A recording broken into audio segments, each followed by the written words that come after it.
So in this, I'm going to talk about the Subway visual mental model for scalable real-time React applications. So Subway database server, you have a PostgreSQL instance, you have a real-time engine, you have an auth service, real-time data stream embedded green.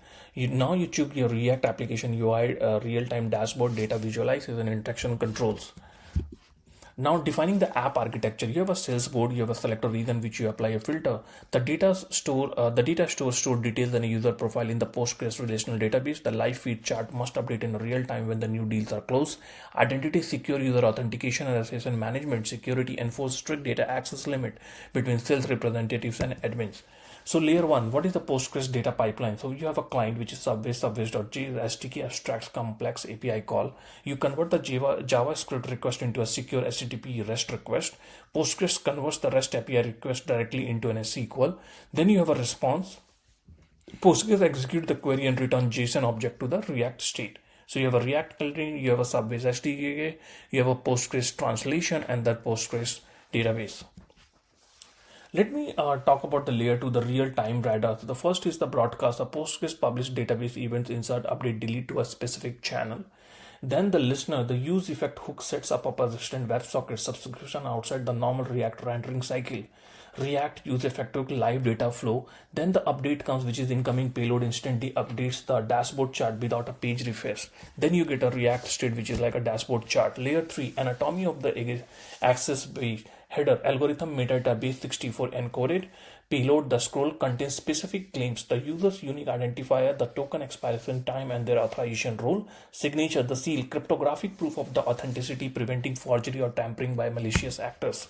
The JWT access metric. Anon key, public visitor pass, role is anon, payload content empty, no user data, access level. Basic project routing can only perform action explicitly allowed to the public. Authenticated token, full member batch. Role authenticated, payload content unique user ID, email expiration, user metadata, access level, deep integration, proves identity for protected routes and complex database transactions, cryptographic signature verification. So you receive a JWT request, you have a project secret key, you have a verification engine, you have a comparator, you have a signature match. The request is cloud send the JWT in the API request header.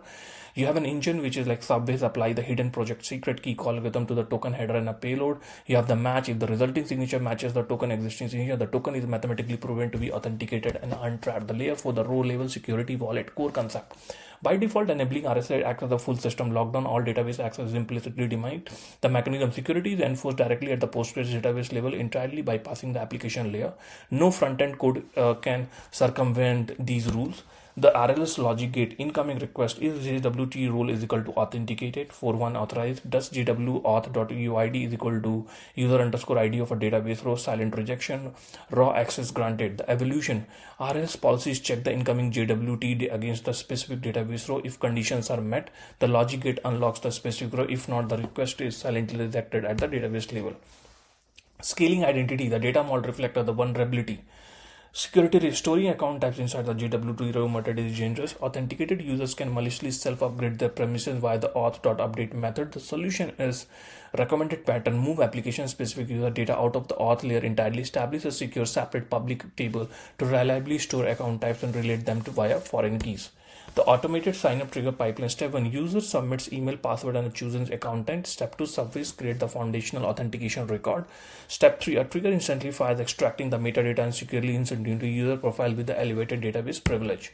Role-based access control metrics. Action, sales representative, view dashboard deals. You view user profile, insert own deals, insert other deals, no. Admin, view dashboard deals, view user profiles, insert own deals, insert other deals, yes. The full stack ecosystem synthesis. React client, you have a router, you have auth context, you have a form, you have a dashboard chart, you have a front-end context manager, the JW station state. Then you go to the transport, which is like REST API, Subways, SDK client, WebSockets. WebSockets maintain the real-time subscription. Then you have a Postgres backend, which is authorizing system. You have a JW2, you have a RLS logic gate. The RLS logic gates protect the data layers from unauthorized queries. Then you have a trigger pipeline, which is the auth.user. You have an ID, email, password has created at. Then you have a sales deal, deal underscore ID, user underscore ID, amount is status. Then you have a public.user underscore profile. You have a user underscore ID, account under type, user underscore data. Then you have a database trigger map identity to data.